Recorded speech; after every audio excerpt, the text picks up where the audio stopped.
रणवीर सिंह और दीपिका पादुकोण की शादी को 5 साल हो गए और कब से फैंस को इंतजार है कि दीपिका और रणवीर कब गुड न्यूज पब्लिक के बीच ब्रेक करेंगे और कब अपनी प्रेगनेंसी अनाउंस करेंगे। हाल ही में वरुण धवन ने भी अपनी वाइफ नताशा की प्रेगनेंसी की अनाउंसमेंट की और आलिया भट्ट, जिन्होंने रणवीर और दीपिका के बाद शादी की, वो तो मदर बन भी चुकी है। ऐसे में दीपिका कब मां बनेगी, इसका इंतजार सभी को था और अब वो इंतजार खत्म हो चुका है, क्योंकि according to latest reports Deepika Padukone pregnant ही नहीं बल्कि वो अपनी प्रेगनेंसी के सेकेंड ट्रिमेस्टर में है। इन रिपोर्ट्स में ये भी कहा गया है कि दीपिका और रणवीर सिंह इसी वजह से बहुत ही प्राइवेट लाइफ जी रहे हैं, इस वक्त ज्यादा इवेंट्स अटेंड नहीं कर रहे हैं।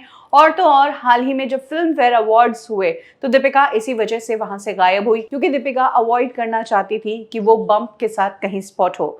दीपिका पादुकोण को आज सुबह जब एयरपोर्ट पर स्पॉट किया गया, तब उनका लुक देखकर और जिस तरह से उन्होंने कपड़े पहने थे उसे देखकर भी लोगों को विश्वास हो गया कि दीपिका प्रेग्नेंट है। हालांकि दीपिका या रणवीर सिंह दोनों में से किसी ने भी ऑफिशियली ये प्रेगनेंसी अनाउंस नहीं की है, लेकिन कुछ समय पहले जब दीपिका से एक इंटरव्यू के दौरान पूछा गया था कि बेबीज के बारे में क्या सोचना है, तो दीपिका और रणवीर ने कहा था कि दोनों को बच्चा तो चाहिए और जल्द ही वो प्रेगनेंसी की प्लानिंग करेंगे। दीपिका पादुकोण की प्रेगनेंसी कंफर्म इसलिए भी हो रही है क्योंकि दीपिका ने हाल ही में एक शो क्विट किया।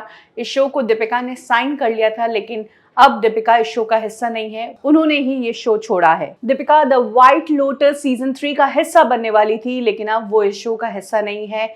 अकॉर्डिंग टू रिपोर्ट्स दीपिका ने ये शो अपनी प्रेगनेंसी के चलते ही छोड़ा है। अब दीपिका के लुक को देखकर लोग कह रहे हैं कि प्रेग्नेंट है।